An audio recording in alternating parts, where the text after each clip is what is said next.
අපහාස කරලා කතා කරන්න එපා. ඒ කියලා කියන්නේ කෙනෙක් පහත් කරලා.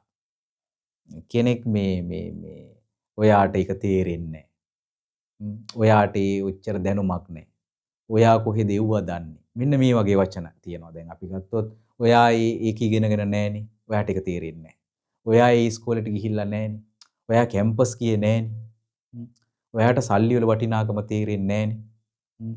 ඔයාට තේරෙන්නේ නැහනේ කසාදෙක වටිනාකම. ඔයාට තේරෙන්නේ නැහනේ දරුවන්ගේ වටිනාකම.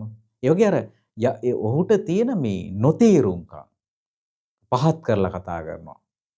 මේ එයා තේරෙන්නේ නැති කෙනෙක්. නූගත් කෙනෙක්. එහෙම නැත්නම් දුප්පත් කෙනෙක්. අසරණෙක්.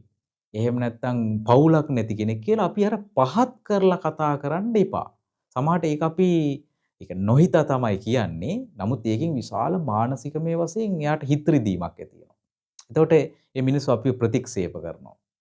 එතකොට අපිව එපා වෙනවා මිනිස්සුන්ට. මොකද අපේ කතාව ලස්සන නැහැ.